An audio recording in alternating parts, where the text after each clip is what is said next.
Olá, alunos! Eu sou a professora Terciana Carvalho e vou estar ministrando com vocês a disciplina de equipamentos hidráulicos e sanitários. Bom, eu sou formada em Engenharia Civil na Universidade Federal do Piauí e atualmente estou terminando especialização no curso de Saneamento Básico e Ambiental. Bom, inicialmente nós vamos dar um estudo mais amplo sobre a água, né? O planeta Água, como é que é a água no mundo, no Brasil. Vamos falar também um pouquinho da captação, distribuição e o consumo de água, né, aqui a nível mundial e brasileiro também. O abastecimento de água no mundo, ele foi motivo de preocupação dos povos em todas as épocas, né? 70% dessa superfície do planeta hoje ela é coberta por água, sendo que 97% dessa água está onde? Nos mares, em forma de gelo, né? E também imprópria para o consumo humano, agrícola e industrial. Por quê? Porque é uma água salobra, né? Então contém sais na sua composição. Outros 2% está nas calotas polares, em forma de gelo ou neve. Também é considerada água potável. Resta assim apenas 1% de água doce, aquela que a gente dispõe nos rios, lagos e lençóis freáticos, e, portanto, próprio para o consumo humano e também industrial e agrícola. Bom, no mundo hoje, 88% da água doce são utilizadas aonde? Na agricultura, sendo que 7% vai para a indústria e apenas 5% vai para o consumo individual, né? Então, como a gente pode ver aí, que o consumo humano de água, ele, para atender às necessidades básicas, como beber, lavar, né? É pequeno comparado com as demais finalidades dele, né? No caso aí, que vai para a agricultura e para a indústria. Existem pelo menos 3 mitos hoje que falam em relação à questão da água. O primeiro é o quê? Que a água do planeta ela estaria acabando. Isso não é verdade. A água ela é um recurso infinitamente renovável, já que em seu ciclo ela vai cair das nuvens em forma de chuva, né? Então ela vai precipitar. Daí ela vai fertilizar a terra, vai para o mar, pelos rios e evapora de novo, voltando às nuvens, né? Como forma de água doce. Denominamos isso como ciclo hidrológico, né? Esse ciclo ele é constante na Terra. Sabemos também que a água que existe no planeta, ele é constante. Então, nem a mais, nem a menos. A quantidade de água ela permanece a mesma. O que muda é a água que é própria para o consumo, certo? Já o segundo mito diz o quê? Que o consumo doméstico desmedido estaria acabando com a água do planeta. Também é um exagero, né? Como já foi dito, menos de 1/10 da água potável disponível ele é gasto com o uso doméstico, como cozinhar, lavar, higiene pessoal e entre outros. Então, quanto mais de 80% dessa água boa, né, potável, elas são alocadas aonde? Na irrigação agrícola e também para a produção dos animais. Já o terceiro mito diz o seguinte, que os recursos hídricos eles vão acabar, porque quanto mais o mundo se desenvolve, mais ele precisa de alimentos e, consequentemente, de água. Esse argumento também não é exato. Podemos ver que com a urbanização, eles estão mais preocupados com a questão da sustentabilidade. Então, esses novos equipamentos agrícolas, eles vêm fazendo com que caia esse consumo de água, que chega até 80% dessa água que é destinada ao consumo, certo? Atualmente, já existem sinais evidentes de que o homem está sendo prejudicado pelo uso depredatório que faz dos recursos naturais. O consumo de água cresceu 6 vezes no último século, em grande parte para aumentar a produção de alimentos. 1/4 da área terrestre é hoje usado para a produção de alimentos, ou seja, para a agricultura e também para a pecuária. O crescimento da população das cidades e o maior volume e toxicidade dos resíduos gerados, os chamados lixos, ampliaram o desrespeito à natureza e causam a morte de muitos rios em todo o planeta. Bom, E como é que está a água no Brasil hoje, né? O Brasil hoje ele é detentor da maior reserva hídrica do mundo, sendo que 3,7% dessa disponibilidade de água doce do planeta se encontra aqui, certo? 2/3 dessa água ela está concentrada onde? Na região com menor densidade populacional, no caso, a Amazônia. Ou seja, como esses 2/3 estão concentrados, né, nessa região, o que é que acontece? A população que habita ali, ela é pequena comparada às demais populações dos outros estados, né? E isso faz com que a grande quantidade de água que está concentrado, ela não vai conseguir atender a população como um todo, certo? 1/3 também atende a 95% da população brasileira, que vive fora da região amazônica. Recentemente no Brasil, não se cobrava pela água, apenas pelo serviço de distribuição da água. Ou seja, todo aquele processo de captação da água dos rios, né, até a nossa residência, era cobrado somente o serviço realizado pela concessionária, né? Já atualmente, o que é que vem acontecendo? Isso vem mudando. Então, essa água já vem sendo cobrada pelo poder público. Quem primeiro está fazendo esse pagamento são os empresários e os agricultores. Mas, no futuro, o consumidor doméstico também vai pagar pela essa conta de água.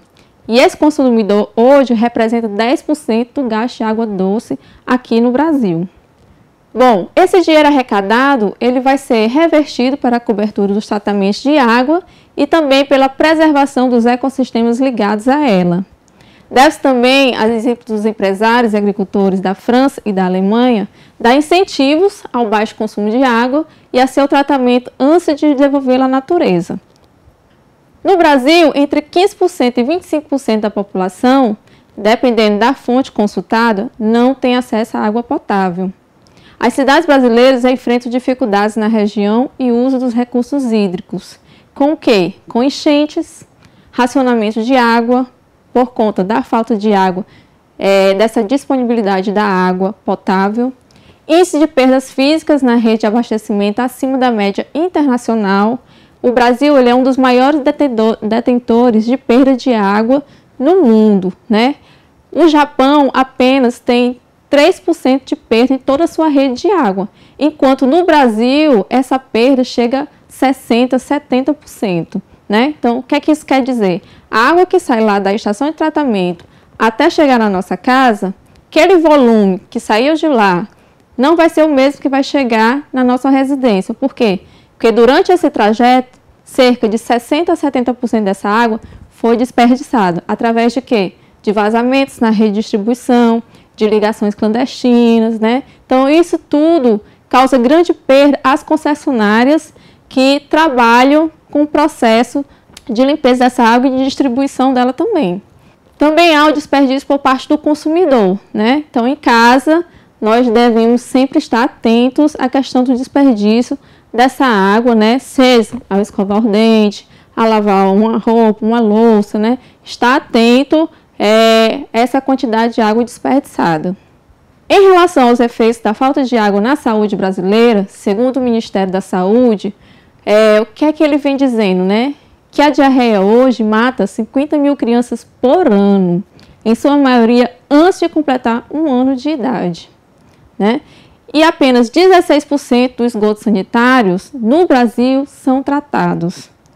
E a falta desse tratamento, ele é responsável por 65% das internações hospitalares, o que causa grande prejuízo aos cofres públicos, né? Quais são as políticas hoje que vêm sendo intensificadas com essas novas urbanizações, com esse crescimento populacional, né? A primeira medida que está sendo adotada é a eliminação de ocupações à beira dos mananciais, ou seja, a retirada daquela população ribeirinha, né, dos locais onde haja alagamento ou inundação.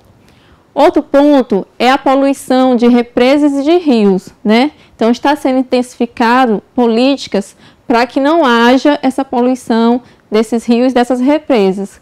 Como assim? Com o lançamento de esgoto sanitário, com o lançamento de resíduos nesse corpo receptor, certo? Outra política que está sendo trabalhada é a proliferação de loteamentos clandestinos. Então, Como existe um crescimento muito desordenado, há ao longo, às margens desses rios, uma proliferação de loteamentos, né, que não são regularizados, que não foram planejados. Isso também vai causar problemas em relação ao esgotamento e à água que vai abastecer essa população. O crescimento desordenado das cidades também é um fator que agrava muito a clandestinidade, né, dessa água que vai sair da concessionária. E o outro ponto é o reaproveitamento de água e o uso da água da chuva. Então, tentar, através de políticas de incentivo, reaproveitar essa água, que é uma água boa, é uma água doce e pode ser reutilizada de diversas formas. Vamos falar um pouquinho agora sobre a captação, distribuição e o consumo de água, né, desde lá da estação de tratamento até a nossa residência. Você sabe desde quando os banheiros passaram a ser um cômodo de uma edificação? Você sabe como a água chega até a torneira da pia da escola? Será que a água utilizada na escola onde você trabalha é tratada? Podemos reutilizar a água de pia do banheiro para a descarga do vaso sanitário, economizando água? Você sabe o que é um lençol freático? Você sabe qual é a finalidade da caixa d'água? Estas e outras questões serão objeto do nosso estudo nessa unidade. Nossos antepassados, né, principalmente os gregos e os romanos, eles são os precursores no uso do sistema hidráulico. Primeiramente, eles canalizaram as águas pluviais das chuvas e fluviais dos rios, conduzindo-os para residências e para termas, que são chamadas piscinas aquecidas. Em 75, em Londres, Alexander Cummings desenvolveu um sifão para vasos sanitários. E desde então, o vaso sanitário veio para substituir o chamado penico.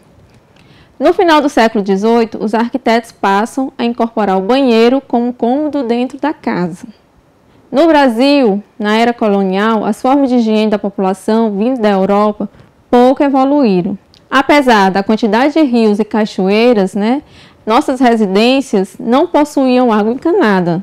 O que passou a acontecer quando o preço da água, que até então era conduzida em tonéis e carroças, ficou muito caro. Então, nas casas, os detritos dos penicos eram esvaziados em grandes tonéis chamados de tigres. Nesse caso, os escravos levavam esses tonéis até o rio mais próximo, ou o manancial mais próximo, e despejavam nesse local.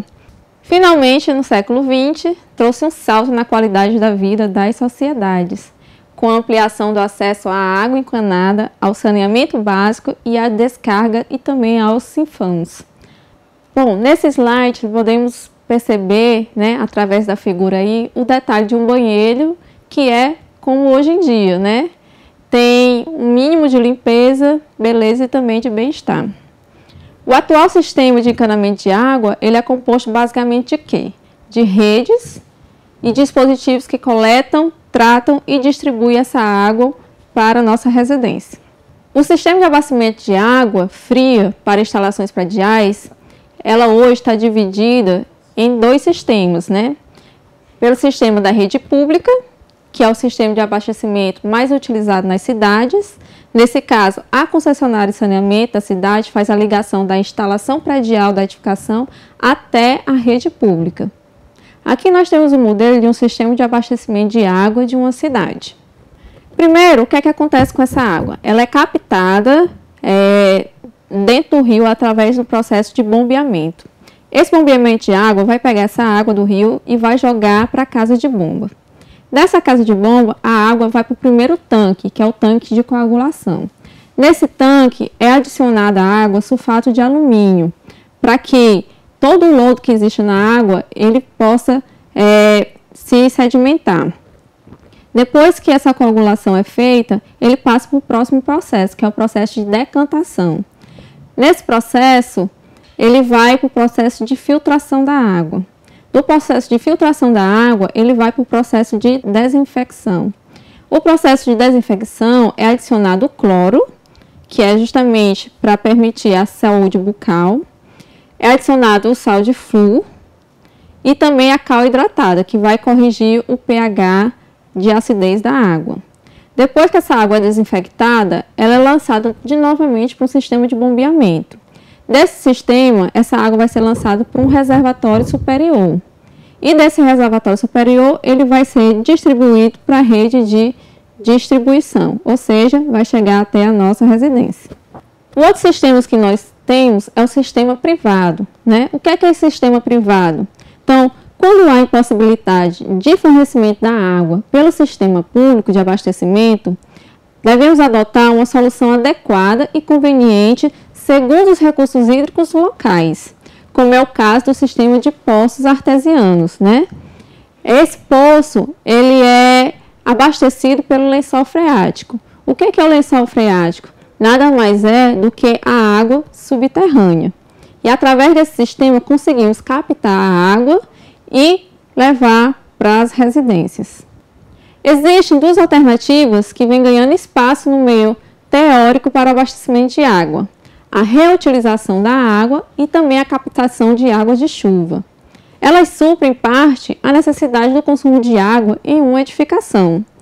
No sistema de reutilização de água, a água mais limpa da edificação, como a que sai das pias, tanques e chuveiros, ela é reaproveitada em locais menos nobres de consumo, como a descarga de vasos sanitários e também a irrigação de jardins. Outra opção bastante viável, sobretudo em um país com índices pluviométricos altos, como é o caso do Brasil, é a captação de água de chuva para utilização nos edifícios. Então, hoje já existe um sistema de reaproveitamento de água de chuva que são colocados nos edifícios, né? Então, essa captação ela é feita e lançada para um novo reservatório, e esse reservatório vai ficar abastecendo essas áreas de pias, de vaso sanitário, certo? Que são áreas comuns. O sistema de distribuição de água ele está dividido em três partes. Nós temos o sistema direto, o sistema indireto e o sistema misto. O sistema direto é aquela água que sai da rede pública até os pontos de utilização. O que são os pontos de utilização? São as áreas onde a água vai sair, que é pia de cozinha, tanque, vaso sanitário, chuveiro, certo? E não tem reservatório.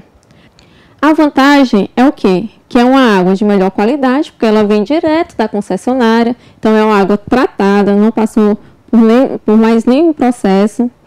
Vamos ter também maior pressão disponível na rede, ou seja, a água ela chega com força suficiente para abastecer todos os nossos pontos de utilização. E também vamos ter um menor custo de instalação, por não haver a necessidade de um reservatório. A desvantagem desse sistema é que, no caso da interrupção de água ou falta de água, grande variação de pressão vai existir ao longo do dia nessa canalização e possivelmente, se essa interrupção, você vai ficar sem água também na residência. Bom, nós temos o sistema indireto. Nesse caso, é um sistema com reservatório. Se eu tiver pressão suficiente na água, que ela vá abastecer meu reservatório, há necessidade somente de eu fazer um reservatório superior. Se eu não tiver pressão da água, que vá levar água para um reservatório superior, então vai haver a necessidade de eu fazer um reservatório inferior e também um reservatório superior, porque eu preciso de pressão na rede para fazer a distribuição nas minhas peças de utilização. Se eu tiver o reservatório inferior, esse vai abastecer o reservatório superior mediante bombeamento. Então, nesse caso, eu vou ter que fazer o uso das bombas para poder levar a água até o meu reservatório superior e distribuir para os meus pontos de alimentação. Então, qual é a vantagem de eu ter um sistema indireto? Primeiro, fornecimento de água contínuo. Ou seja, se eu tenho um reservatório, eu não me preocupo se vai ou não vai ter água na minha rede pública, porque ali no mínimo ele vai me dar uma condição de 2 dias de consumo para o meu reservatório. Outra vantagem é pequena variação de pressão nos aparelhos. Como eu tenho um reservatório, eu não vou ter essas elevações de pressão.